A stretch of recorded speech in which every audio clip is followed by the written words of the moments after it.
पहला आम चुनाव और अंबेडकर की हार। भारत की आज़ादी के 4 साल बाद पहला लोकसभा चुनाव हुआ।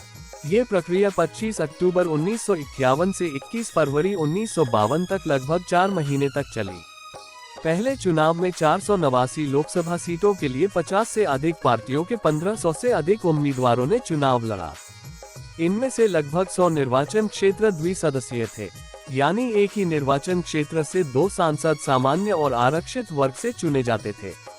बाबा साहेब अम्बेडकर तत्कालीन बॉम्बे प्रांत से अपनी पार्टी शेड्यूल्ड कास्ट फेडरेशन के टिकट पर चुनावी मैदान में उतरे थे। उनका निर्वाचन क्षेत्र उत्तरी मुंबई था और ये 2 सदस्यीय निर्वाचन क्षेत्र था। कांग्रेस ने अम्बेडकर के खिलाफ नारायण काजरोलकर को उतारा था। चुनाव हुए और नतीजों ने सारे देश को चौंका दिया। काजरोलकर को 1,38,137 वोट मिले थे, जबकि बाबा साहेब अम्बेडकर को 1,23,576 वोट मिले थे। कांग्रेस के काजरोलकर ने अम्बेडकर को हराया, वो भी पूरे 14,561 वोटों से। तब से लगातार यह आरोप लगता रहा है कि कांग्रेस ने जानबूझकर बाबा साहब को हराया। क्या कांग्रेस ने जानबूझकर ऐसा किया था? इसे समझने के लिए उस समय की घटनाओं को देखना पड़ेगा। S.K. पाटिल उस समय मुंबई कांग्रेस के प्रमुख हुआ करते थे। मुंबई में पाटिल का दबदबा था और चुनाव से कुछ महीने पहले उन्होंने कहा था, अगर अंबेडकर आरक्षित सीट से चुनाव लड़ते हैं तो कांग्रेस उनके खिलाफ उम्मीदवार नहीं देगी। फिर उन्होंने उम्मीदवार क्यों दिया? आचार्य अत्रे अपनी मराठी भाषा की किताब कनेचे पानी में लिखते हैं, अंबेडकर की पार्टी और समाजवादियों का गठबंधन हुआ तो S.K. पाटिल इससे नाराज हो गए और उन्होंने नारायण काजरोलकर को बतौर कांग्रेस प्रत्याशी अंबेडकर के खिलाफ उतार दिया था।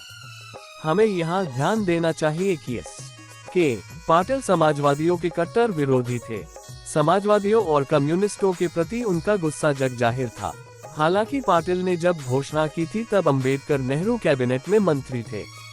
एक वर्ग ये भी मानता है कि कम्युनिस्टों की वजह से अंबेडकर चुनाव हारे थे। उनका तर्क होता है कि कम्युनिस्टों ने उस समय अंबेडकर के खिलाफ वोट करने की अपील की थी और काजरोलकर को इसका फायदा हुआ था। अंबेडकर इस हार से इतने सदमे में थे कि पहले से ही कई बीमारियों से जूझ रहे अंबेडकर का स्वास्थ्य भी इस दौरान खराब हो गया। बाद में अंबेडकर बंबई प्रांत से राज्यसभा में चले गए, लेकिन वे लोकसभा में जाना चाहते थे। इसके 2 साल बाद ही भंडारा में उपचुनाव हुए तो अंबेडकर वहां खड़े हुए। हालांकि कांग्रेस उम्मीदवार ने उन्हें वहां भी हरा दिया। यह अंबेडकर का आखिरी चुनाव था, क्योंकि 2 साल बाद यानी 1956 में उनकी मृत्यु हो गई।